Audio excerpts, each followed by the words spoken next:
Hello मेरे प्यारे बच्चों, आप सभी का मैं स्वागत करता हूं हमारे लक्ष्य बैच में। आज के वीडियो में हम क्लास 12 मैथमेटिक्स चैप्टर नंबर जो 1 है संबंध एवं फलन के ऑब्जेक्टिव प्रश्नों को हम सॉल्व करेंगे।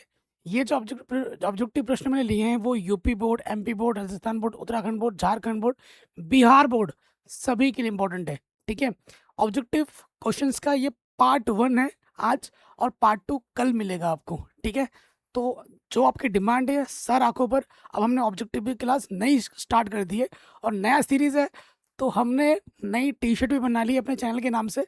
प्लीज़ मुझे बताइएगा कि कमेंट करके हमारी टी शर्ट आपको कैसी लग रही है। चलिए शुरू करते हैं पहले प्रश्नों के साथ। सारा प्रश्न मैं आपको डिटेल में बताऊंगा। ठीक है, डिटेल में बताऊंगा हर एक चीज़। अगर आप एक पहली बार में देख रहे हैं तो भी आपको समझ में आ जाएगा। बाकी आपको तो पता ही है, मैंने सारे चैप्टर्स पढ़ा रखे हैं, आप जाके देख सकते हैं लक्ष्य बैच में। तो क्वेश्चन आ जाते हैं, पहला बहुत आसान है और ये सारे प्रश्न बोर्ड एग्जाम में रिपीट मोड में पूछे जाते हैं। बोर्ड एग्जाम में कहीं से भी क्वेश्चन आएगा तो यहीं से आएगा। पहला क्वेश्चन क्या बोल रहा है, यदि दो परिमित समुच्चयों ए तथा बी में अवयव क्रमशः एम तथा एन हो तो ए से बी में, यहाँ देखिए ए से बी में कुल संबंधों की संख्या क्या होगी। कुल संबंधों की संख्या क्या होगी। हमारे पास क्या है बच्चों, एक संबंध जा रहा है ए से बी में। ये सेट ए है बच्चों और ये सेट बी है। ए से बी में हमारा क्या जा रहा है, संबंध जा रहा है। ए जो समुच्चय है उसके अंदर कितने अवयव हैं, एम अवयव है, और बी जो समुच्चय है उसमें एन अवयव है। तो बोल रहा है ए से बी में जो संबंध आपका जा रहा है उसमें क्या बोला है, संबंधों की संख्या बताओ। तो हमें क्या निकालना है, हमें निकालना है संबंधों संबंधों की संख्या। संबंधों की संख्या किससे किस में जा रहा है, ए से बी में जा रहा है, तो 2 की पावर एन ए गुणा एन बी, ये सूत्र होता है। मतलब ए में जितने अवयव, बी में जितने अवयव। ठीक है, ए में कितने अवयव हैं, ए में है एम अवयव, गुणा बी में कितने अवयव हैं, एन। तो उत्तर आपका क्या हो जाएगा, 2 की पावर एम एन, ये सूत्र है। ठीक है, ए में कितने अवयव था, एम था, वो हमने रख दिया। बी में कितने अवयव था, एन था, वो हमने रख दिया। तो हमें हमारा उत्तर क्या मिल जाएगा, हमें हमारा उत्तर मिलेगा 2 की पावर एम एन। हमें हमारा उत्तर क्या मिलेगा, 2 की पावर एम एन। कोई दिक्कत, कोई परेशानी बच्चों बताइए। सारे क्वेश्चंस बहुत सिंपल होते हैं, बेसिक लेवल के होते हैं। अगर आपका बेसिक स्ट्रांग है तो आपके लिए सारे क्वेश्चन आसान है। ठीक है, पहला क्वेश्चन हमारा आराम से बन गया। ठीक है, चलिए अगले प्रश्न पे आ जाते हैं। कह रहे हैं यदि फंक्शन हमारा एक्स से वाई में जा रहा है, एक आच्छादक फलन है, यदि और यदि एफ का परिसर क्या हो, ये आपको बताना है। देखिए आपके पास अब की बार फलन पे आधारित प्रश्न पूछा है, संबंध पे आधारित प्रश्न नहीं पूछा है। हमारे पास एक फलन है, ठीक है, जो कि एक्स से वाई में जा रहा है, एक्स से वाई में जा रहा है हमारा फलन। ठीक है, तो हमसे क्या पूछा है, आच्छादक के लिए पूछा है। आच्छादक, आच्छादक को हम अंग्रेजी में ऑन टू कहते हैं। आच्छादक फलन, ऑन टू फंक्शन। एक चीज ध्यान रखिए, हमेशा अगर कोई फलन आच्छादक है तो वहां एक चीज जरूर होगी, दुनिया इधर से उधर हो जाए लेकिन वो चीज कभी डगमगाएगी नहीं। वो क्या है, अगर आपका फलन आच्छादक है तो जो आपका सह प्रांत होता है, जो आपका सह प्रांत होता है वो हमेशा परिसर के बराबर होता है। वो हमेशा परिसर के बराबर होता है, ये चीज आपको पता होगी। ये कॉन्सेप्ट बेस्ड चीज है। जब मैं आपको पढ़ा रहा था चैप्टर नंबर 1, तो ये सब चीजें आपको मैंने समझाई हैं, सिखाई हैं। अगर कोई फलन आच्छादक है, आच्छादक अगर कोई फलन है तो उसका जो सह प्रांत होता है और उसका जो परिसर होता है वो आपस में बराबर होता है। उसका जो कोडोमेन होता है और उसका जो रेंज होता है वो आपस में समान होता है। ठीक है, तो आप जानते हैं सह प्रांत क्या होता है, इधर वाला जो समुच्चय होता है, इधर वाला पूरा का पूरा वाई। ठीक है, पूरा का पूरा वाई, ये हमारा क्या होता है, ये हमारा सह प्रांत होता है। तो हमसे क्या पूछा है, यदि और यदि परिसर क्या होगा, तो परिसर आपका क्या होगा भैया, वाई होगा। अगर परिसर y के बराबर होगा, परिसर किसके बराबर होगा? सहप्रांत। सहप्रांत मेरा क्या होता है? इधर वाला समुच्चय, इधर वाला सेट। इधर वाला सेट क्या है प्यारे बच्चों? y है, तो y हमने यहाँ रख दिया। ठीक है, y हमने यहाँ रख दिया, तो परिसर मेरा क्या हो जाएगा प्यारे बच्चों? y हो जाएगा। तो कौन सा ऑप्शन सही होगा हमारा? हमारा ऑप्शन नंबर सी सही हो जाएगा। कोई दिक्कत, कोई परेशानी नहीं होगी, है ना? ये प्रश्न भी हमारा आराम से बन जाएगा। बच्चों पता है मैं टी शर्ट वगैरह क्यों नहीं पहनता? क्योंकि मेरे हाथ देखो, पतले पतले हाथ हैं, पतला पतला इंसान हूँ मैं। तो मैं सोच रहा हूँ कि बहुत जल्द ये डोले शोले बनाने का टाइम आ गया है, जिम वगैरह ज्वाइन करूँगा और फिर तगड़ी डोले शोले बना के आपको दिखाता हूँ। ठीक है, बहुत जल्द जिम ज्वाइन करने वाला हूँ मैं। चलिए, ये क्वेश्चन भी अपना आराम से बन गया। आगे बढ़ते हैं अगले प्रश्न में। नेक्स्ट क्वेश्चन आपसे क्या बोल रहा है कि ये जो फलन है, ये फलन क्या है अपना? जब भी दो डंडे दिखेंगे उसे क्या कहते हैं? मापांक फलन। जो मापांक फलन है, जो आर से आर में जा रहा है, ये क्या है? ये क्या की है? आच्छादक है, क्या है? तो ट्रिक क्या है? ट्रिक भी बता देता हूँ इसमें। ठीक है, ट्रिक, कोई भी मापांक फलन हो, ये ट्रिक सिर्फ मापांक फलन के लिए यही है। किसके लिए? मापांक फलन के लिए। हमेशा ध्यान रखिए, मापांक फलन के लिए अगर मेरा जो फलन है वो आर से आर में जाएगा तभी ये ट्रिक लगेगा। ठीक है, तो वो ट्रिक क्या है? इसका उत्तर क्या होगा? ना तो ये एकाकी होता है, ठीक है, ना तो ये एकाकी होता है और ना आच्छादक होता है। ये इसका उत्तर है। यहाँ पर x की जगह x+2 लिख दो, x² + 1 लिख दो, x की जगह कुछ भी लिख दो। अगर कोई फलन मापांक फलन है, ये फलन बदल सकता है, x+2 x-1 कुछ भी हो सकता है। अगर दो डंडे लगे हैं तो इसका उत्तर यही होगा, ना तो एकाकी और ना आच्छादक। ना तो एकाकी और ना ही आच्छादक। आपका फलन कुछ भी हो, ये मान कुछ भी हो सकता है, अगर दो डंडे लगे दिखे तो उत्तर आपका यही होगा, उत्तर कभी नहीं बदलेगा। ठीक है, उत्तर आपका यही रहेगा, ना तो एकाकी ना ही आच्छादक। ठीक है, तो इस वाले प्रश्न का उत्तर तो ऑप्शन नंबर डी हो जाएगा। ये तो चलो आंसर हो गया। अगर आपके मन में आ रहा है कि भैया कैसे, ये तो आप अपने ट्रिक समझा दिया, भैया हमें जानना है कि कैसे होगा, हमें कुछ नहीं पता, आप करके दिखाओ। तो दिखा रहे हैं करके, क्या बात है, करके दिखाएंगे आपको, टेंशन वाली कोई बात नहीं है। यहाँ लिखेंगे हम ए क्या की। ठीक है, यहाँ लिख देंगे हम ए क्या की, चित्र की मदद से समझाएंगे। फलन मेरा जा रहा है आर से आर में, ठीक है, आर से आर में, यानी कि इसके पास पूरी वास्तविक संख्या है, इसके पास पूरी वास्तविक संख्या है और मेरा फलन जा रहा है।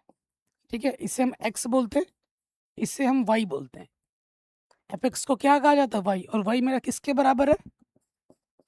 x का मॉडुलस के बराबर है। ठीक है, समझते हैं।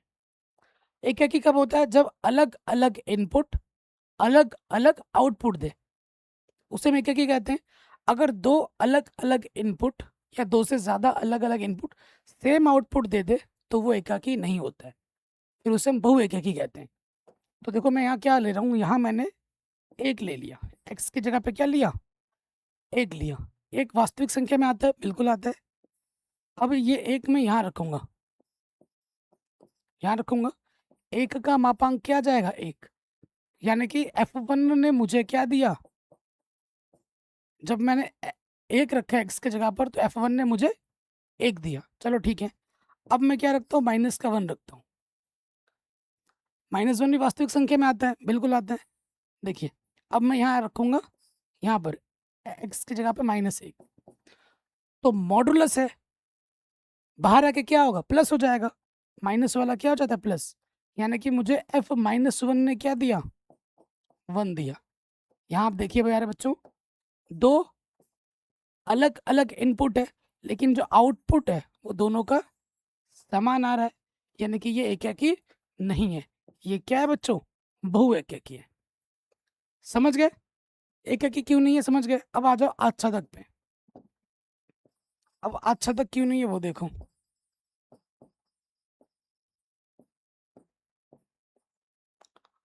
आच्छादक कहते किसे हैं ये तो पता होना चाहिए। ठीक है, एक चीज़ मैं बता दूं, अगर आप जिस भी चैप्टर का ऑब्जेक्टिव देख रहे हैं, उस चैप्टर को बैठने से पहले उसका पहले घर से एक बार रिवाइज करके आना है। पूरा चैप्टर एनसीईआरटी जो भी मैंने पढ़ा है उसको रिवाइज करके बैठना है, तो आपको चीज़ें जल्दी समझ में आएगी। अभी चैप्टर नंबर 1 का ऑब्जेक्टिव पढ़ा रहा हूँ और अभी चैप्टर नंबर 7 आप पढ़ रहे हो और आपने चैप्टर नंबर 1 रिवाइज नहीं किया, यहाँ कूद के आ गए मुँह उठा के, तो समझ में नहीं आएगा। ठीक है, भले ही आपने पहले पीछे पढ़ा हुआ हो, फिर भी आपको एक बार रिवाइज करके ज़रूर आना है। देखिए, अच्छा तक क्या होता है, मेरा फलन जा रहा है आर से आर में। ठीक है, आर से आर में जा रहा है, ये मेरा एक्स है, ये मेरा वाई है। ठीक, अच्छा तक क्या होता है, सह प्रांत के पास जितने भी अवयव होते हैं उन सभी का प्रतिचित्रण प्रांत में मिलना चाहिए। एक का भी अगर छूट गया तो वो अच्छा तक नहीं होगा। फिर से मैं बोल रहा हूँ, सह प्रांत के पास जितने भी अवयव होते हैं उन सभी का प्रतिचित्रण प्रांत में मिलना चाहिए। अगर इसके अंदर एक भी अवयव का छूट गया तो तो फिर वो अच्छा तक नहीं होता है। ठीक है, अब थोड़ा सा अनुमान लगाइए। जब हमने यहाँ पर मान हम रख रहे थे तो आपको चित्र से कुछ आइडिया लगा हुआ कि भाई इसका जो अटैचमेंट आ रहा है सिर्फ प्लस प्लस वाली संख्या से ही आ रहा है।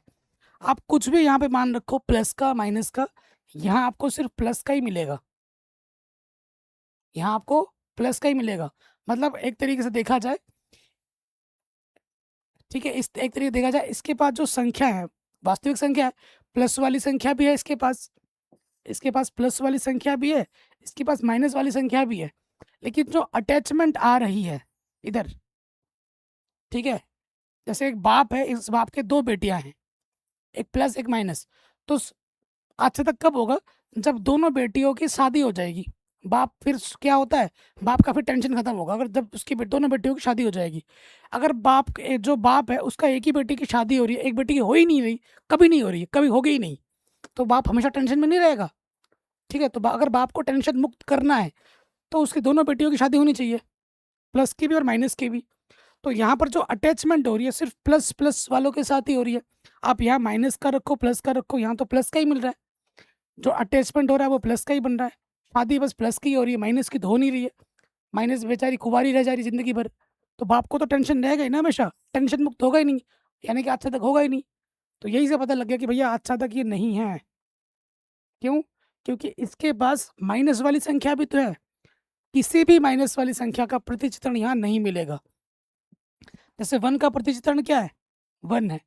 ठीक है, 1 का 1 -1 भी है, एक नहीं दो तो है, एक का एक भी है और एक का -1 भी है। ऐसे ही 2 का 2 भी होगा, 2 का -2 भी होगा।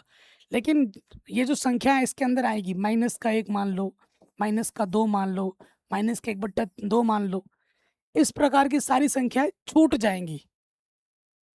इनका प्रतिचित्रण कभी मिलेगा ही नहीं, क्योंकि सारी अटैचमेंट प्लस वाली संख्याओं के साथ है, माइनस वाले बेचारे सारे छूट गए। इस प्रकार की सारी संख्याएं छूट जाएंगी और एक का भी छूट जाता है तो अच्छा तक नहीं होता है। यहाँ तो अनगिनत संख्या है जिनका छूट जाएगा, उसका प्रतिचित्रण यहाँ नहीं मिलेगा, इस वजह से अच्छा तक भी नहीं है। मैंने आपको ट्रिक भी बता दिया, पूरा डिटेल में भी समझा दिया। कोई दिक्कत बच्चों बताइए, कोई परेशानी आ रहा है ना सबको समझ में?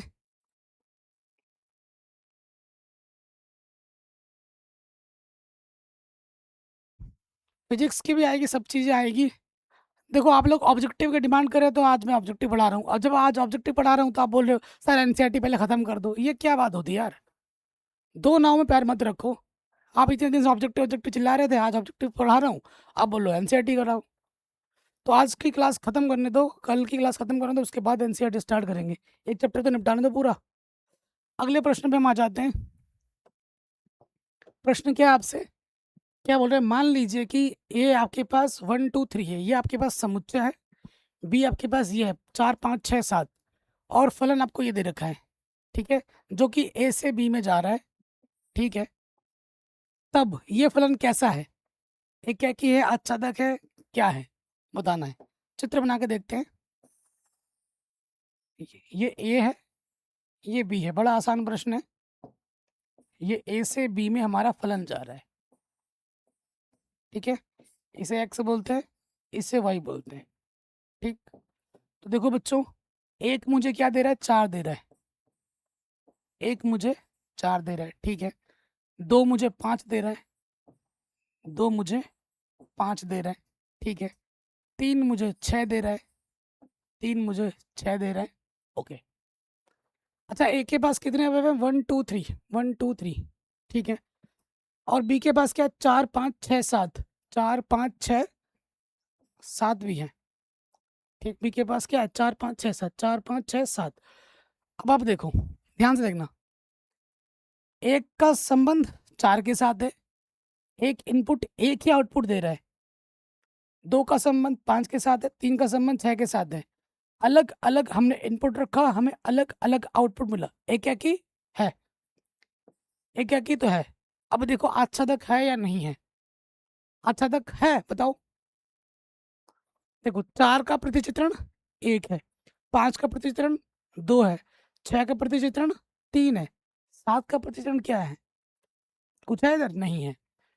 एक का छूट गया, अगर एक का भी छूट जाता है, सह प्रांत में जितने भी अवयव होते हैं, यहाँ कितने अवयव हैं, 1 2 3 4 अवयव हैं। चारों का प्रतिचित्रण यहाँ मिलना चाहिए था, हमें 3 का मिल रहा है, 4 का, 5 का, 6 का, 7 का छूट गया, तो ये आच्छादक नहीं होगा। यानी कि हमारा जो ऑप्शन नंबर ए है वो बिल्कुल सही हो जाएगा। ऑप्शन नंबर ए हमारा बिल्कुल सही हो जाएगा। कोई दिक्कत, कोई परेशानी बच्चों बताइए, नहीं होगी। तो ये प्रश्न भी हमारा बड़े आराम से बन गया। अगले प्रश्न पे आ जाते हैं। कह रहे मान लीजिए x में ए बी सी कितने अवयव है, x में 3 अवयव है, ठीक है। y में 1 2 2 अवयव है। x से y तक फलनों की संख्या क्या होगी। अभी हमने एक प्रश्न किया था, संबंधों की संख्या क्या होगी। अब इसमें क्या पूछ रहा है, फलनों की संख्या क्या होगी। तो इसमें आपको ट्रिक बताता हूँ, कभी भूलोगे नहीं। क्या बोल रहा है, x से y तक, x से y से x नहीं बोल रहा है, ध्यान दीजिएगा, बहुत डिपेंड करता है। अगर y से x बोलेगा तो सूत्र अलग होगा, x से y बोला है, उस चीज का ध्यान रखना है। हमें क्या निकालनी है, फलनों की संख्या। तो इसका सूत्र क्या होगा, x से y बोला है तो जिस पे खत्म किया उसी से स्टार्ट करेंगे, x से y। तो यहाँ जाएगा एन वाई घात में, ये सूत्र है, एन वाई गुणा एन एक्स घात में, ठीक है। तो यहाँ देखो मान रखेंगे, y में कितने अवयव हैं, 2 अवयव हैं। फिर घात में x में कितने अवयव हैं, 3 अवयव हैं। 2 को 3 बार गुणा करो, क्या आ जाएगा उत्तर, 8। तो हमें हमारा उत्तर क्या मिलेगा, 8 मिलेगा। कहीं 8 दिख रहा है क्या, बिल्कुल ऑप्शन नंबर बी बिल्कुल सही हो जाएगा, ठीक है। अगर यहाँ से बोलता कि y से x, y से x बोलता तो x की पावर y लगती, x से y बोला, y पे खत्म हो तो y की पावर x लगेगी। इस चीज का विशेष ध्यान देना। नेक्स्ट, इस प्रकार का जो प्रश्न है वो हर साल एग्जाम में आता है, हर साल। ये बहुत आसान प्रश्न है और मोस्ट रिपीटेड है, बार बार एग्जाम में आ जाता है ये प्रश्न, एनसीईआरटी का प्रश्न है। प्रश्न आपसे क्या बोल रहा है, मान लीजिए कि समुच्चय n में जो संबंध आपको दे रखा है, आर का मतलब रिलेशन, ए से बी में एक ऐसा संबंध है सच दैट, कई बच्चे इसका मतलब नहीं जानते, इसे अंग्रेजी में बोलते हैं सच दैट। क्या बोल रहे हैं कि ए से बी में एक ऐसा संबंध है कि ए जो है वो b-2 है और बी का मान आपको 6 से बड़ा लेना है। कौन सा संबंध सही होगा, 6 से बड़ा मान कौन सा, 6 से बड़ा ही लेना है। 6 से बड़ा आपका 8, 2 जगह दिख रहा है, यहाँ 6 और 4 है, इसको तो नहीं ले सकते, 6 से बड़ा ही लेना है बी। तो ये बी आपको दिख रहा है, 8 ले लो, यहाँ पे रख दो। ए बराबर क्या, b-2, बी की जगह 8 रख दो, 8 में से 2 घटाएंगे 6 आ जाएगा। यानी कि संबंध मेरा क्या है, ए कॉमा बी आर में है ना। तो बच्चों ए की जगह पे आ रहा है 6, बी की जगह जब हमने रखा 8, तो 6,8 आर में आ रहा है। 6,8 कहाँ दिख रहा है आपको, ऑप्शन नंबर डी आपका सही हो जाएगा, ठीक है। तगड़े तगड़े क्वेश्चन हैं, मोस्ट रिपीटेड क्वेश्चन हैं, मैं बहुत चुनिंदे क्वेश्चंस कराता हूँ, ठीक है, आपको यूट्यूब में ऐसे बहुत से टीचर मिल जाएंगे जो एक ही चैप्टर के मैराथन 7-8 घंटे की वीडियो बना देंगे, लेकिन एग्जाम में प्रश्न उनसे एक भी नहीं आता है। और मैं जब इम्पोर्टेंट पढ़ाता हूँ, चुनिंदे क्वेश्चन कराता हूँ, मुश्किल से मेरी वीडियो 1.5 घंटे 2 घंटे की होती है और सारा का सारा क्वेश्चन आपका आता है। ठीक है, आपको मेरे पे विश्वास नहीं हो, पुराने वीडियो देख लो, जाके कमेंट चेक कर लो, या अपने सीनियर जिन्होंने मेरे चैनल से पढ़ाई की उनसे पूछ लो, वो खुद बताएंगे आपको कितना आता है या कितना नहीं आता है। ठीक है, बहुत सेलेक्टिव पढ़ाता हूँ मैं, बहुत सेलेक्टिव। अगले प्रश्न पे आ जाते हैं। कह रहे हैं यदि ए आपके पास है 1 2 3, बी आपके पास है 2 3 4, तो निम्न में से ए से बी में कौन सा फलन होगा, कौन सा फलन होगा, कौन सा फलन नहीं होगा, इस पे आधारित प्रश्न है। तो पहला जो बोल रहा है उस पर मैं चित्र बना के आपको समझाता हूँ। ठीक है, कितने पार्ट है, 4 पार्ट है ना, चित्र की मदद से समझाऊंगा चारों पार्ट्स। ए से बी में जा रहे हैं, ए यहाँ लिखो, यहाँ बी लिखो। ठीक है, देखो क्या है, एक मुझे 2 दे रहा है, ठीक है, फिर एक मुझे 3 भी दे रहा है, ठीक है, फिर 2 मुझे 3 दे रहा है, ठीक है, और 3 मुझे 3 दे रहा है। क्या ये फलन है, क्या ये फलन है? 3 मुझे 3 भी दे रहा है, ओके, 3 मुझे 3 दे रहा है, ठीक है। इसके पास 2 है, 3 है, 4 छूट गया। अब इस पे आ जाओ, हमसे एक क्या कि अच्छा तक के बारे में नहीं पूछ रहा, फलन है या नहीं है ये पूछ रहा है। तो बेसिक कक्षा 11 में पहुंच जाना है हमें, फलन की बेसिक चीज। फलन क्या बोलता है कि एक इनपुट 2 आउटपुट नहीं दे सकता। ठीक है, एक इनपुट 2 आउटपुट नहीं दे सकता। 2 अलग अलग इनपुट या 2 से ज्यादा अलग अलग इनपुट सेम आउटपुट दे सकते हैं, लेकिन एक इनपुट, यहां देखिए, एक इनपुट, एक आपको 2 भी दे रहा है, एक आपको 3 भी दे रहा है। एक लड़के की 2 गर्लफ्रेंड नहीं हो सकती, सीधी सी बात है। अगर एक लड़के की 2 गर्लफ्रेंड हो जाएगी, भाई दोनों आके कुटाई करेगी धड़ाधम, है ना, ना इसके साथ कोई रिलेशन रहेगा ना उसके साथ कोई रिलेशन रहेगा, समझ रहे हो? तो इस वजह से ये फलन नहीं हो सकता, ये वाला फलन नहीं है। सिंपल सा लॉजिक है, एक इनपुट 2 आउटपुट नहीं दे सकता, 2 या 2 से ज्यादा आउटपुट नहीं दे सकता, तो वो फलन नहीं होगा। पहला वाला तो फलन नहीं है। अब दूसरे वाले पे आओ, दूसरे वाले पे आ जाओ। ठीक है, दूसरा वाला क्या है, एक मुझे 3 दे रहा है, एक मुझे 3 दे रहा है, 2 मुझे 4 दे रहा है, ठीक है। और कहाँ है, तो ए के पास देखो 1 2, यहाँ 3 भी तो है, और इसके बाद 2 3 4 है। इधर से मतलब नहीं है। फलन क्या होता है कि भाई इसके अंदर जितने भी अवयव है ना, इस वाले के अंदर, प्रांत के अंदर, सबका अटैचमेंट किसी ना किसी रूप में इधर होना चाहिए। इधर वाला एक आध छूट सकता है, इधर वाला, इधर से छूटना नहीं चाहिए। एक का 3 के साथ हो गया, 2 का 4 के साथ, 3 बेचारा छूट गया, अब छूटना नहीं चाहिए, सबका कुछ ना किसी के साथ अटैचमेंट होना चाहिए था, 3 छूट गया, तो ये भी फलन नहीं होगा। बेसिक, कक्षा 12 का बेसिक नहीं है, कक्षा 11 का बेसिक है जो आपने पढ़ा होगा। चलिए तीसरे में आ जाओ, सी वाले पे आ जाते हैं, चित्र बनाते हैं, डिटेल में समझा रहा हूँ दोस्त। ये ए बी है, देखो सी में आ जाओ, एक आपको क्या दे रहा है, 3 दे रहा है, ठीक है, फिर 2 आपको 2 दे रहा है, ठीक है, 3 आपको 3 दे रहा है, ठीक है, ओके।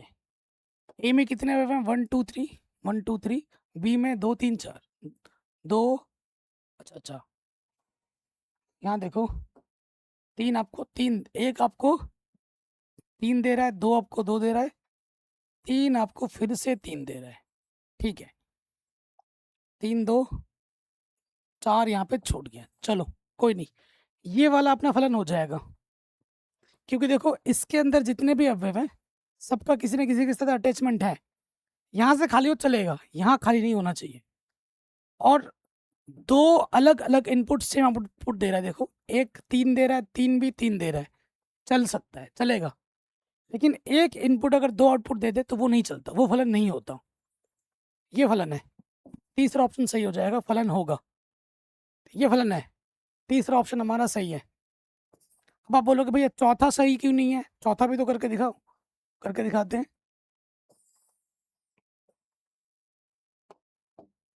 ये आपका ए है, ये आपका बी है, चौथे में आ जाओ। 1 आपको 2 दे रहा है, ठीक है। फिर 2 आपको 3 दे रहा है, 2 मेरे को 3 दे रहा है, ठीक है। फिर 3 मेरे को 2 दे रहा है, 3 मेरे को 2 दे रहा है, ठीक है। और 3 मेरे को 4 भी दे रहा है। अब यहाँ फंस गए, क्यों? क्योंकि जो एक इनपुट है वो 3 आपको 2 भी दे रहा है, 3 आपको 4 भी दे रहा है। अगर एक इनपुट 2 या 2 से ज़्यादा आउटपुट दे दे तो फलन नहीं होता है, तो ये मेरा फलन नहीं है। चारों के मैंने आपको डिटेल चित्र बना के समझाए हैं, कौन है कौन नहीं है, ठीक है। तो ये प्रश्न भी आपका आराम से बन गया। अगले प्रश्न पे आ जाते हैं। ये स्पेशली ये क्वेश्चन बिहार बोर्ड में बार बार आता है, बाकी बोर्ड में भी आते हैं लेकिन बिहार बोर्ड में हर साल आता ही है, पक्का है, ठीक है। और ये क्वेश्चन इस साल एमपी बोर्ड में भी आया था और राजस्थान बोर्ड में भी आया था। यूपी बोर्ड में नहीं आया था इस साल, लेकिन एमपी बोर्ड में भी आया था। चलिए करते हैं इसको। क्वेश्चन क्या कह रहे हैं, मान लीजिए कि हमारा ये फलन है, द्वारा परिभाषित एक फलन इससे यहाँ जा रहा है का प्रतिलोम, अर्थात प्रतिलोम फलन निकालना है, ठीक है। तो प्रतिलोम फलन क्या होता है, नहीं होता है, कैसे सिद्ध करते हैं, वो तो मैंने सब्जेक्ट में पढ़ा रखा है। यहाँ ट्रिक के साथ आपको निकालना है प्रतिलोम फलन। ये मेरा फलन है एफ एक्स, इसका मुझे प्रतिलोम फलन निकालना है, ठीक है। तो प्रतिलोम फलन के लिए क्या करते हैं, वही कॉन्सेप्ट होता है जो आच्छादक के लिए करते हैं। क्या करना है अपने को, माना एफ एक्स को हमें वाई मान लेना होता है। ये जो आप एफ एक्स देख रहे हैं इसकी जगह वाई रख दो प्रतिलोम फलन के लिए। ऊपर हमारे पास क्या है, 4x बट्टे में 3x प्लस 4। आपको क्या करना है भैया, तिरछे गुणा कर देनी है। ये बट्टे का इधर इसके साथ गुणा कर दो, क्या हो जाएगा 3xy प्लस 4y बराबर 4x। आपको x का मान निकालना है, आपको किसका मान निकालना है, x का मान निकालना है। तो ये अपना है 4y 4x प्लस का 3xy, इधर आके माइनस का 3xy, ठीक है। यहाँ से मेरा x आ जाएगा ओपनिस्ट 4 माइनस के 3y बचा। अब ये गुणा है, इधर के बट्टे में आ जाएगा 4y, ये गुणे में इधर के क्या हो जाएगा, बट्टे में आ जाएगा। ये जो x होता है ये आपका प्रतिलोम फलन होता है, ठीक है। ये हमारा क्या होता है, एफ इनवर्स। अब देखो ये उत्तर आपको x में छोड़ा गया है, y में छोड़ा गया है, y में ही छोड़ा गया है, ठीक है। क्या हो जाएगा, y में छोड़ा गया है, तो ये है 4y बट्टे में 4 माइनस के 3y। ये वाला जो आप देख रहे हैं ना, ये आपका प्रतिलोम फलन होता है। कहाँ है आपका प्रतिलोम फलन, ऑप्शन नंबर बी। एकदम हलवा क्वेश्चन है, छोटे बच्चों को भी सिखाऊंगा, क्लास 5-6 का वो भी कर देगा। तो आप तो भाई 12 में पढ़ते हो, आपके लिए तो एकदम हलवा हो गया, है ना। तो ये प्रश्न भी हमारा बड़े आराम से बन गया, ठीक है। आगे बढ़े, चलिए अगले प्रश्न पे आ जाते हैं। कह रहे हैं हमारे पास जो फलन है x⁻³ है, द्वारा परिभाषित फलन r से r में जा रहा है, क्या होगा, एक क्या की होगा, नहीं होगा, अच्छा तक होगा या नहीं होगा। तो ट्रिक समझाता हूँ। अगर आपका फलन r से r में जाए और फंक्शन आपको ऐसा दे रखे, x की पावर में कोई विषम संख्या हो, विषम संख्या हो, तो उत्तर आपका क्या होगा, एक क्या की जैसे x की पावर एक नहीं, एक को छोड़कर, एक को छोड़कर 3, 5, 7, 9 ऐसे अगर संख्या है तो बात होगी। अगर x की जगह पावर में घात में लिखोगे तो ये उत्तर नहीं होगा, ध्यान रखना, ठीक है। एक क्या की परंतु आच्छादक नहीं, ये उत्तर रहेगा, परंतु आच्छादक नहीं, ये इसका उत्तर है। ये ऑप्शन में कहीं दिख रहा है क्या? ये क्या की, परंतु आच्छादक नहीं, पहला ही ऑप्शन है। अब इसको मैं आपको करके दिखाऊंगा कि ये क्या की क्यों है और क्यों आच्छादक नहीं है। ठीक है, करके दिखाते हैं। सबसे पहले आ जाओ एक क्या की में।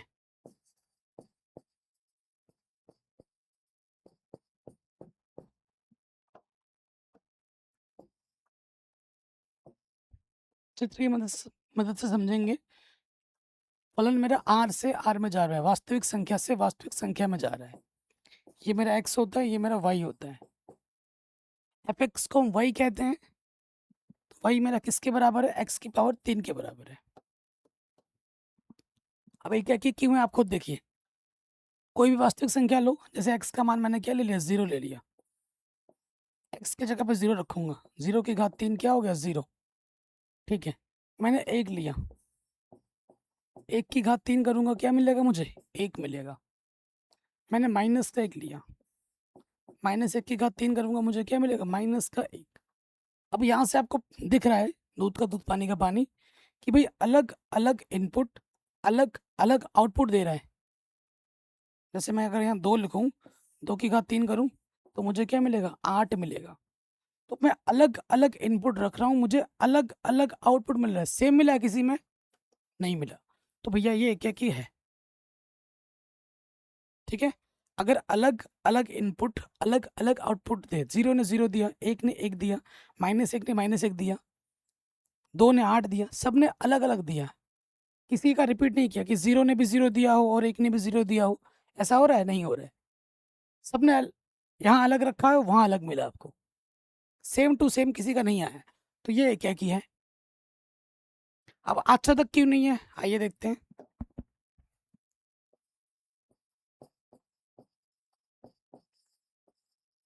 डिटेल में अच्छा तक के लिए क्या करते हैं हम?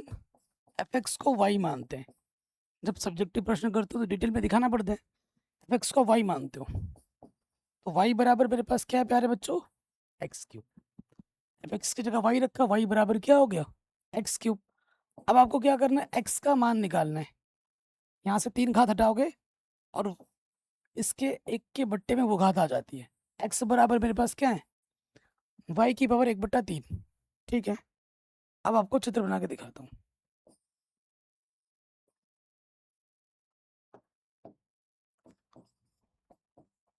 ये एक्स होता है, ये वाई होता है।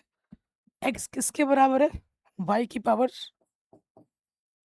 1/3।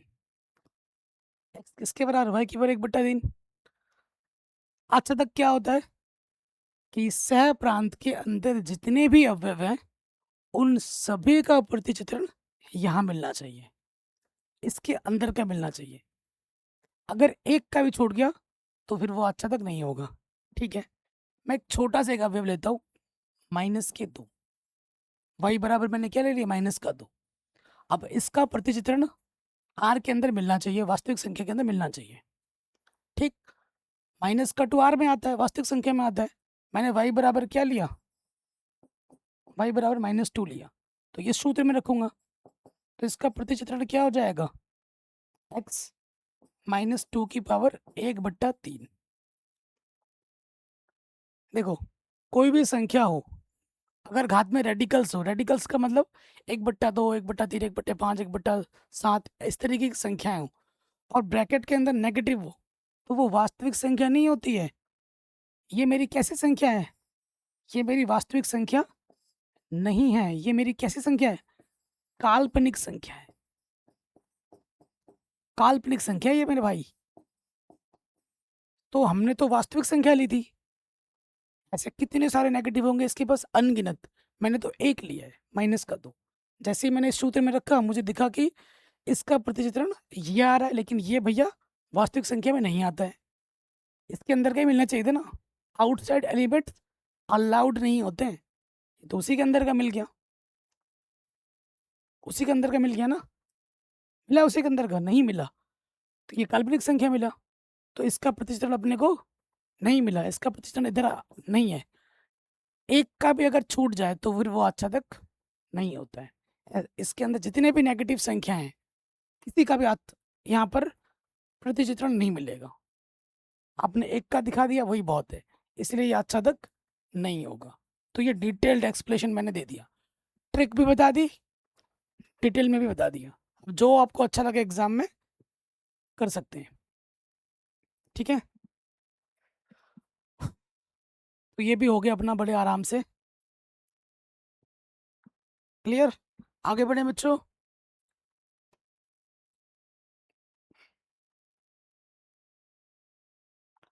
बेटा पढ़ लो जो क्वेश्चन मैं करा रहा हूँ ना, एग्जाम जब देने बैठोगे तो लगेगा कि हाँ भाई सर ने जो भी पढ़ाया था सारा आ गया। तुम लोग बोलते रहते हो कि सर ऑब्जेक्टिव कराओ, टेस्ट लो, ये करो वो करो, और जब मैं क्लास लेने आता हूँ तो पढ़ने के लिए बच्चे ही नहीं होते हैं।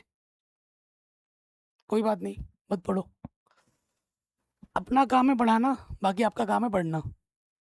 मैं अपना काम दिल से कर रहा हूँ, आप भी अपना काम दिल से कर लोगे तो आपकी लाइफ संवर जाएगी। अगला प्रश्न है, कह रहे मान लीजिए कि फलन हमारे पास ये है x⁴ द्वारा परिभाषित r से r में जा रहा है, सही उत्तर का चयन कीजिए। यहाँ पे भी मेरे पास ट्रिक है, ठीक है। ट्रिक, ट्रिक पे आ जाओ। देखो जब एग्जाम में प्रश्न आएगा ऑब्जेक्टिव में तो आपको ट्रिक ही लगाना है, आपको डिटेल में नहीं जाना है। और टैक्स जितना आप एग्जामिनर को क्या चाहिए, सही उत्तर। आपने कैसे किया, क्यों किया, उससे थोड़ी ना पूछना है, उसको बस सही उत्तर में से मतलब है, टाइम बचत से आपको मतलब है ना। तो ध्यान रखना, जो ट्रिक मैं बता रहा हूँ आप इस ट्रिक का सीधा प्रयोग एग्जाम में कर देना। अगर आपका कोई फलन आर से आर में जा रहा है, ध्यान दीजिए, आर से आर में जाना चाहिए, तभी ये ट्रिक फॉलो होगी, ठीक है। और उसके पास फंक्शन अगर आपको दे रखा है एफ एक्स, एक्स की पावर में कोई भी सम संख्या हो, कोई भी सम संख्या हो, 2 4 6 8 10 12 कुछ भी हो, ठीक है, तो भी, या या एक्स की पावर में कोई सम संख्या हो, प्लस हो यहाँ पर माइनस हो, कोई भी कांस्टेंट, तो भी यही उत्तर होगा जो मैं बताने वाला हूँ। कहने का मतलब मैं आपको समझा देता हूँ। अगर ऐसा कोई फलन आ गया, जैसे एक्स की पावर क्या लिखा है 6 और यहाँ लिख दिया प्लस का 2, या ऐसे लिख दिया एक्स की पावर 8, यहाँ लिख दिया माइनस का 3, तो भी, या फिर ऐसा आ रहा है एक्स की पावर 2, इन सब में अगर एक्स की पावर कोई सम संख्या हो, अगर एक्स की पावर कोई सम संख्या में कोई संख्या जोड़ दे या कोई विषम संख्या घटा दे, कोई भी संख्या, प्लस यहाँ विषम से मतलब नहीं है, 1/2 भी हो, 1/3 हो, कोई भी सम संख्या हो, विषम संख्या हो, कुछ भी हो, इसीलिए मैंने सी लिखा है, तो उत्तर इसका फिक्स है। क्या है इसका उत्तर? ना तो एक या की और ना ही अच्छा, फिक्स इसका उत्तर है, ठीक है। ये ट्रिक है, अगर आपका फलन आर से आर में जाए और एक्स की पावर में कोई भी सम संख्या हो तो उत्तर क्या होगी, ना तो एक या की ना आच्छादक। घात में यहाँ अगर 2 भी होता तो भी यही उत्तर होता, अगर यहाँ 6 होता तो भी ये उत्तर होता, 8 होता तो भी ये उत्तर होगा, अगर कोई संख्या इसके साथ जुड़ रही है घट रही है तो भी उत्तर यही होगा। सपोज करो एक्स की पावर 4 है, प्लस यहाँ 3 लिखा आ जाए तो उत्तर नहीं बदलेगा, उत्तर यही रहेगा, ठीक है। ना तो एक या की ना ही आच्छादक, ठीक है। अब आपके मन में आ रहा होगा भैया कैसे आच्छादक एक या की नहीं है, हमें करके दिखाओ, हमें तो प्रूफ चाहिए। तो प्रूफ देने के लिए बैठे हैं हम यहाँ पर, देख लो भैया प्रूफ। सबसे पहले बात करेंगे एक या की।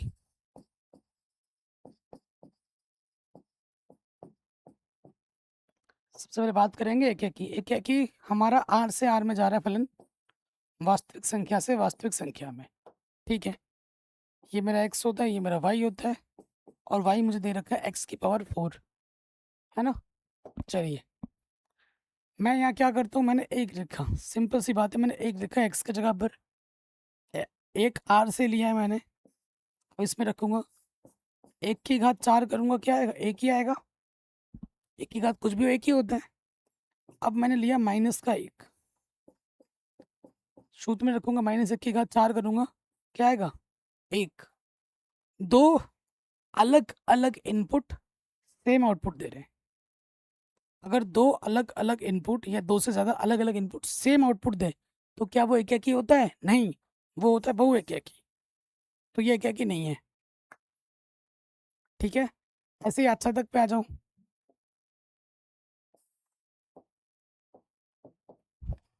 अच्छा तक के लिए वही डिटेल में जाएंगे।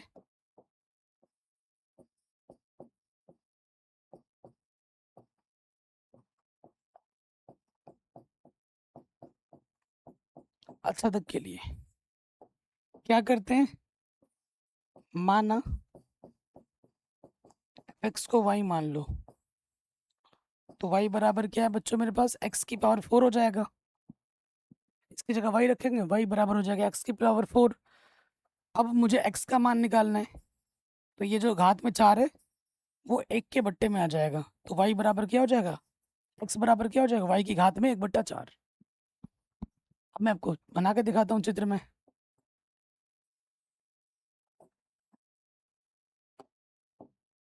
इसके पास वास्तविक संख्या, इसके पास वास्तविक संख्या है। ये मेरा x होता है, ये मेरा y होता है, और x बराबर क्या है, y की पावर में 1/4। अच्छा तक का कॉन्सेप्ट क्या होता है प्यारे बच्चों, कि सह प्रांत के अंदर जितने भी अवयव हैं सभी का प्रतिचित्रण यहाँ मिलना चाहिए।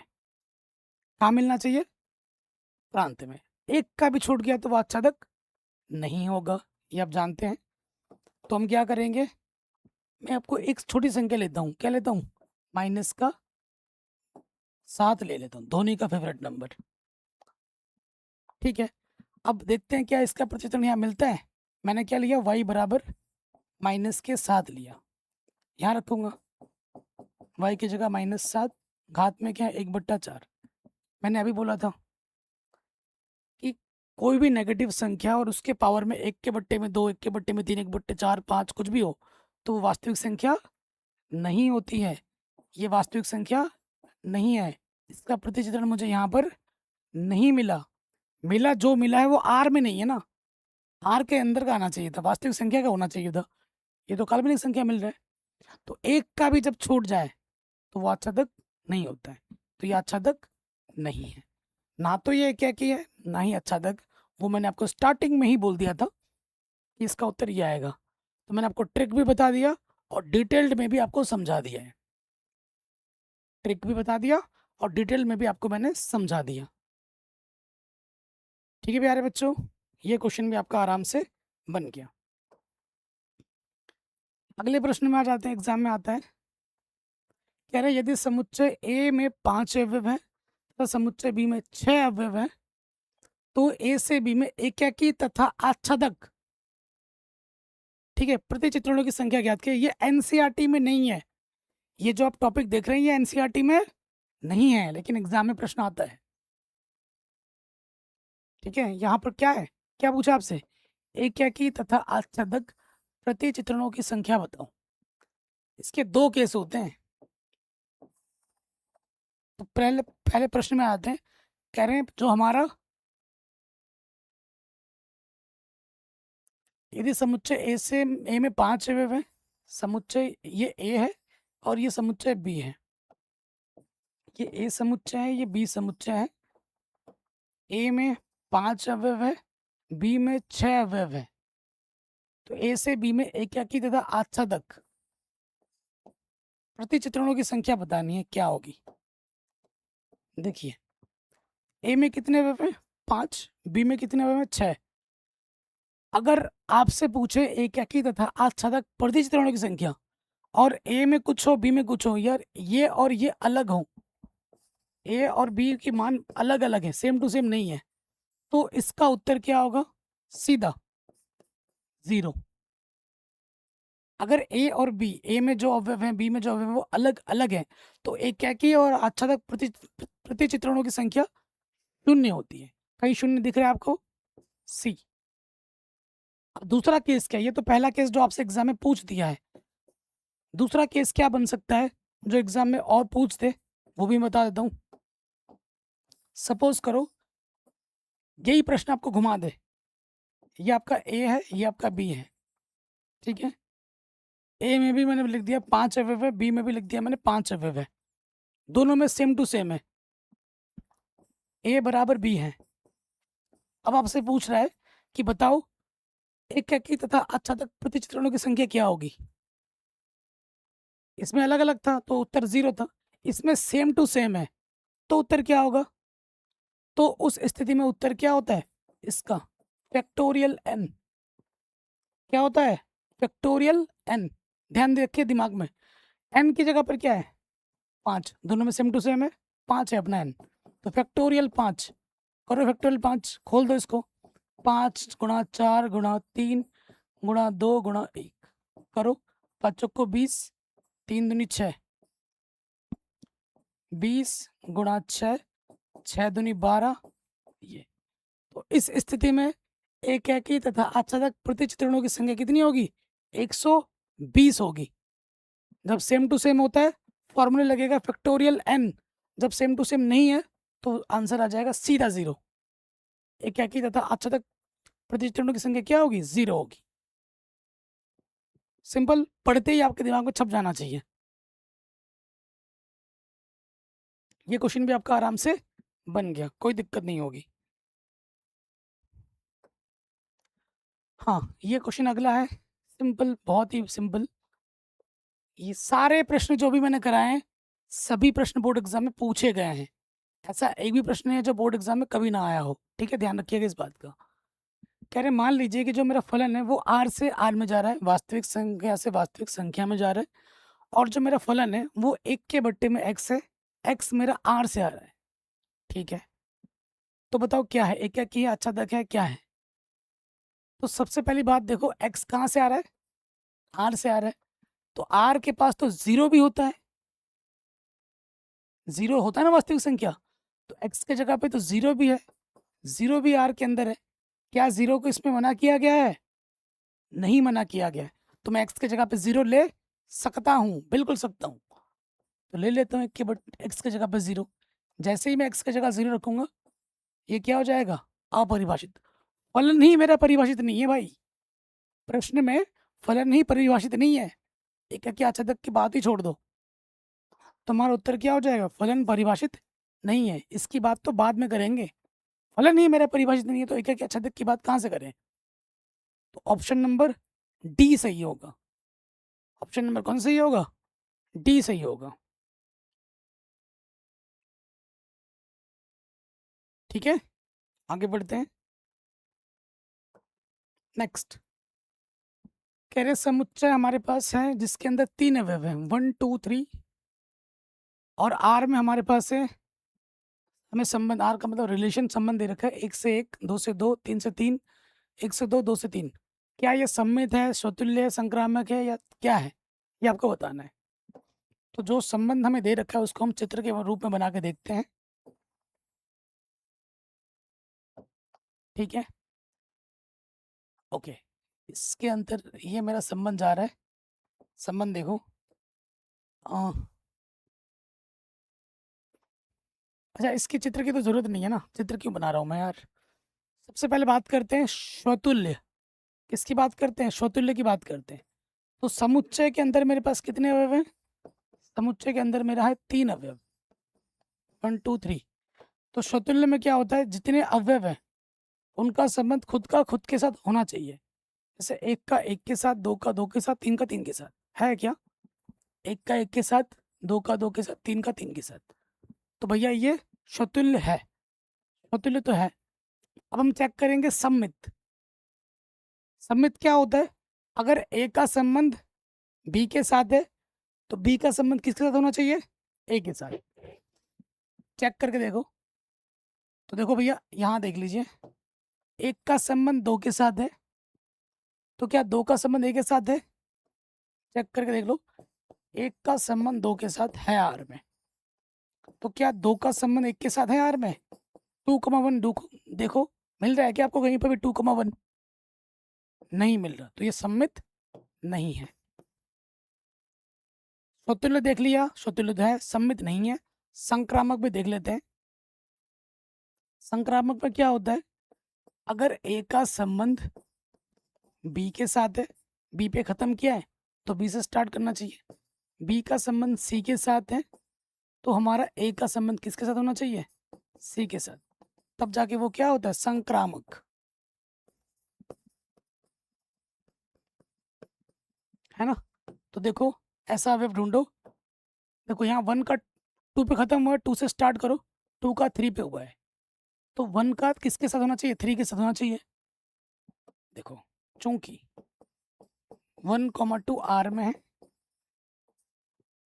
2 पे खत्म हो रहा है, 2 से स्टार्ट करने वाला देखो यहाँ पर 2, 3 आर में है, तो हमें क्या चाहिए? 1, 3 आर में चाहिए, तभी संक्रामक होगा। क्या 1, 3 आर में कहीं दिख रहा है? कहीं नहीं है, 1, 3 आर में नहीं है, तो ये संक्रामक नहीं है, ये सिर्फ स्वतुल्य संबंध है। ऑप्शन नंबर बी हमारा सही हो जाएगा। ठीक है, ये ऑप्शन नंबर बी हमारा सही हो जाएगा। अगले प्रश्न में आ जाओ। इस प्रश्न को सब्जेक्टिव में भी बड़े नंबर में पूछा गया है। ऑब्जेक्टिव में तो पूछा ही गया, सब्जेक्टिव में पूछा गया है कई बार।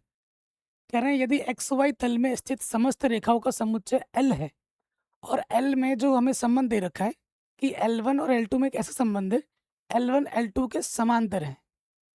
अगर दो रेखा है L1 और L2, तो भैया L1 रेखा ना L2 के क्या है? समांतर है। ये हमें संबंध दे रखा है, तो ये संबंध क्या है? स्वतुल्य संबंध संक्रामक क्या है, ये आपसे पूछ रहा है। ठीक है, तो पहली चीज पे आ जाते हैं। पहला चीज क्या होता है? स्वतुल्य। स्वतुल्य मतलब क्या होता है?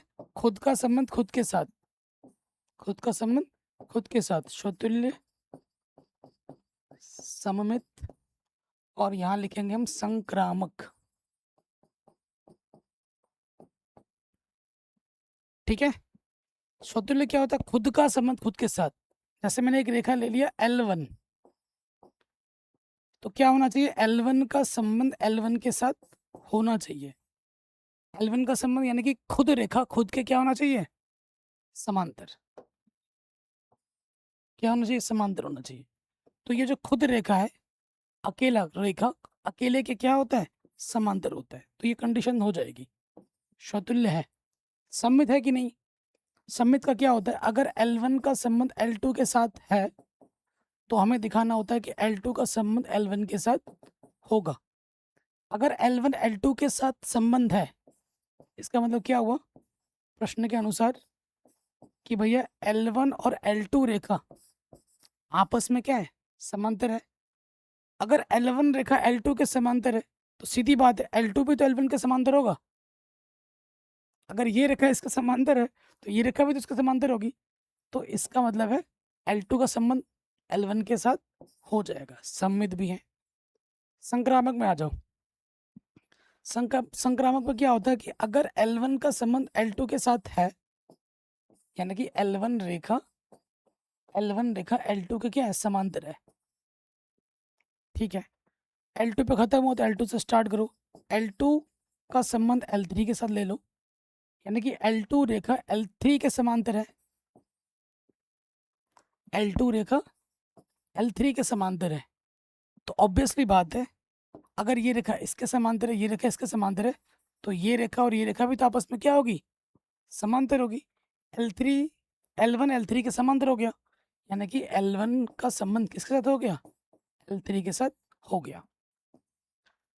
स्वतुल्य भी है, सममित भी है, संक्रामक भी है। अगर कोई संबंध स्वतुल्य हो, सममित हो, संक्रामक हो, तो वो क्या होती है? तुल्यता संबंध होती है। तो ऑप्शन नंबर डी सही हो जाएगा, तुल्यता संबंध। ऑप्शन नंबर डी क्या हो जाएगा प्यारे बच्चों? सही हो जाएगा, तुल्यता संबंध होगा। ठीक है, आराम से बन गया। अगले प्रश्न में आ जाते हैं। उसी प्रश्न को घुमा दिया है, समांतर की जगह अब की बार क्या बोल दिया है? लंब है। क्वेश्चन बाकी सेम है, बताओ क्या होगा? ये तीनों चीज में से यहाँ लिख देता हूँ। सबसे पहले हमें चेक करना है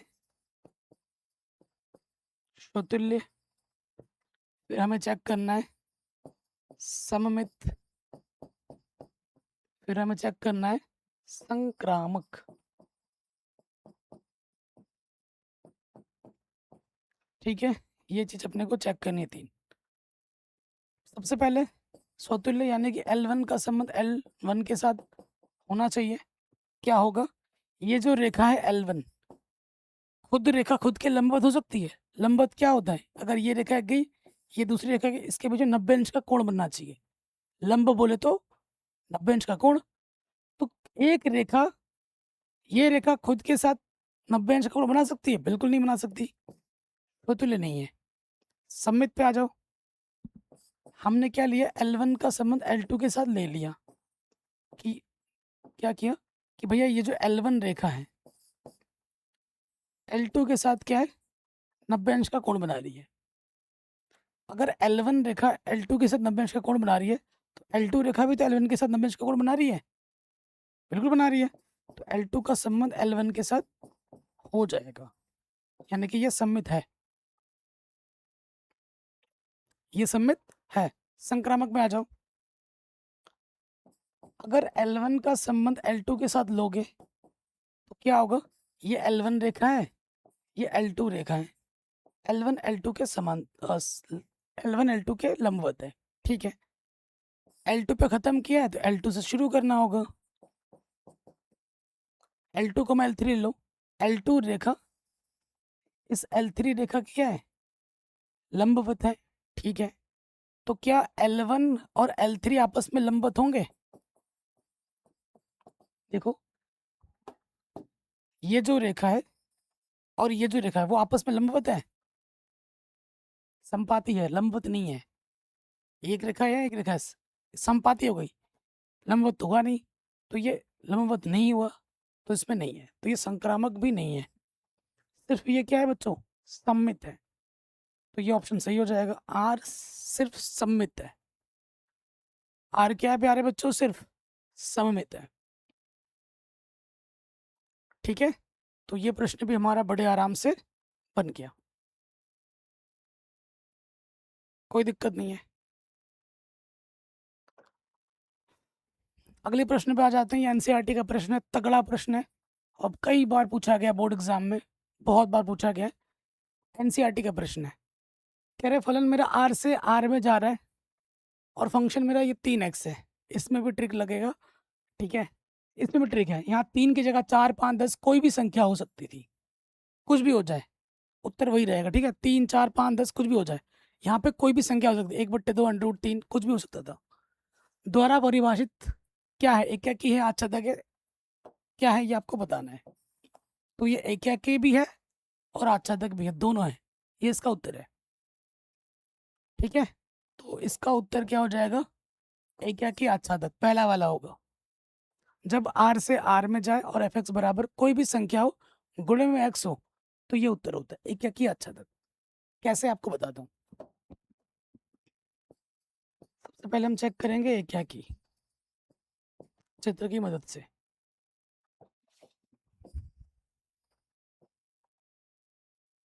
ठीक है, इसके पास क्या है? वास्तविक संख्या, इसके पास है वास्तविक संख्या।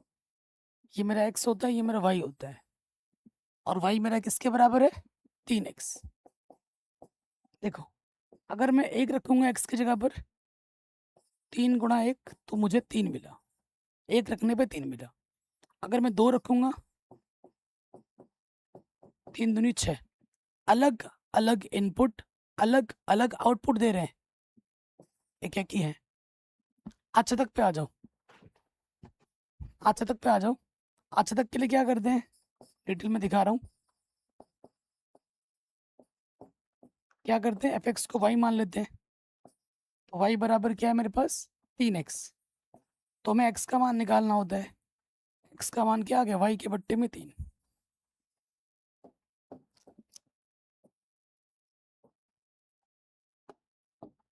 इसके पास r है, इसके पास r है, ये x होता है, ये y होता है।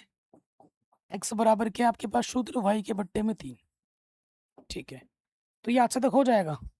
कैसे? आपके मन में कोई भी संख्या आ रही है, कुछ भी, प्लस का, माइनस का, अंडर रूट का, बट्टे में, दशमलव, कुछ भी सोचो, सोचो कोई भी एक संख्या सोचो अपने मन से। जो मैं लिखूं वो जरूरी नहीं है, आप अपने मन से भी कुछ भी सोच लीजिए, कुछ भी, प्लस का, माइनस का, जो आपके मन में आ रहा है सोच लीजिए। मैंने सोच लिया √2, माइनस के √2, ठीक है। ये भी एक वास्तविक संख्या है। अब इसका प्रतिचित्रण यहाँ मिल रहा है कि नहीं वो देख लेते हैं। मैंने y बराबर क्या लिया? माइनस के √2, यहाँ रखूंगा बट्टे में 3, ये जो मुझे संख्या मिली, क्या ये वास्तविक संख्या है? बिल्कुल है भाई, ये वास्तविक संख्या है। तो इसका आप यहाँ से कोई भी संख्या लोगे, कुछ भी आपके मन में आ रहा है, रख के देख लो, दशमलव का भी रख के देख लो, प्लस का, माइनस का, कुछ भी ले लो, यहाँ से एक वास्तविक संख्या लो और यहाँ y की जगह पे रखो। जब जब आप वास्तविक संख्या लोगे, उसका प्रतिचित्रण आपको वास्तविक संख्या ही मिलेगा।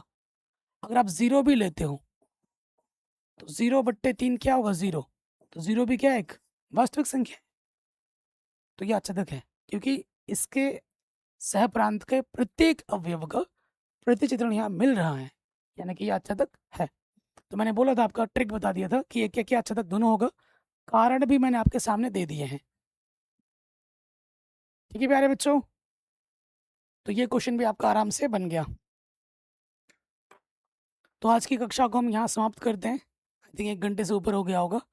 अभी मेरे पास और भी क्वेश्चंस हैं, ठीक है, जो कि हम कल पढ़ेंगे। ठीक है, बाकी अपना ख्याल रखें, मिलते हैं आपसे नए वीडियो में। सब कुछ पढ़ा ही रखा है, चैनल पे जाके आप देख सकते हैं, और लक्ष्य बैच पे आपको सब कुछ मिल जाएगा, अरेंजमेंट कर दी है मैंने। अब जब टेस्ट मैं आपका टेस्ट ले रहा हूँ, तो आप लोग टेस्ट नहीं दे रहे। कल मैंने आपका टेस्ट लिया, सिर्फ 3 लड़कियों ने मेरे को कॉपी भेजी है। लड़के पता नहीं क्या कर रहे हैं, शिकायत करने में लड़के नंबर 1। सर लाइव आज क्लास क्यों नहीं? सर आपने आज क्लास छोड़ दिया। अगर हफ्ते में बाय द वे कुछ मुसीबत हो जाती है, मैं आपका सिलेबस कंप्लीट करके सबसे पहले दूंगा पूरे यूट्यूब में, सिलेबस कंप्लीट करा के with important question, with revision, ठीक है, सब कुछ। अगर क्लास जिस दिन नहीं भी हुई है, तो मैंने उस दिन आपका टेस्ट लिया है, ये भी तो देखिए। बुधवार को क्लास नहीं हुई, ठीक है, बुधवार को, क्योंकि सडनली मैंने बोला था टेस्ट तो होगा ही होगा, तो किसी की डेथ हो गई थी, मुझे वहाँ जाना पड़ गया, तो क्या कैसे ले सकता था हम? आपके किसी रिलेशन में किसी की अगर अचानक सडनली डेथ हो जाए, तो उसको आपको जाना पड़ेगा ना। तो वही घटना मेरे साथ हो गई। और सर क्लास क्यों नहीं हुई, ये क्यों नहीं हुआ, वो क्यों नहीं हुआ? यार हम भी इंसान हैं, हमें हमें भी रिश्तेदारी निभानी पड़ती है, समझ सकते हो आप। तो जिन्होंने भी टेस्ट नहीं दिया है, प्लीज़ मेरे भाई टेस्ट रेगुलर दीजिए। टेस्ट देने से आपका ही फ़ायदा है, मेरा फ़ायदा नहीं है भाई। ये मैं आपके लिए कर रहा हूँ, ताकि आप रिवाइज़ करें, आपके अंदर का जो डर है एग्ज़ाम को लेके वो दूर हो, ठीक है? और जो क्वेश्चन देता हूँ वो इम्पोर्टेंट होते हैं, ताकि उनकी तैयारी आप शुरू से करें, ठीक है? जो गलती अभी होगी वो अच्छा है, एग्ज़ाम में वो गलती ना हो। अगर आप सोच रहे हो मैं सीधा बोर्ड एग्ज़ाम दूंगा जाके, तो भाई तुम लटकने वाले हो, ठीक है? एक टॉपर का सीक्रेट क्या होता है? टेस्ट। आपने देखा जो आईएएस पीसीएस बनते हैं, वो मॉक टेस्ट देते हैं, पैसे दे के मॉक टेस्ट देने पड़ते हैं उनको खुद, ताकि अपनी तैयारी की वो जांच पाएँ, अपनी कमियों को दूर कर पाएँ। तो मैं आपका टेस्ट दे रहा हूँ, आप नहीं दे रहे हैं। जिन भी बच्चों ने टेस्ट दिया है, अच्छी बात है, नहीं दिया है प्लीज़ टेस्ट देके उसका पीडीएफ बना के मुझे भेज दीजिए, मैं चेक कर बता दूँगा आपके कितने नंबर हैं या नहीं है। बाकी अपना ख्याल रखें। जय हिंद, मिलते हैं आपसे नए वीडियो में।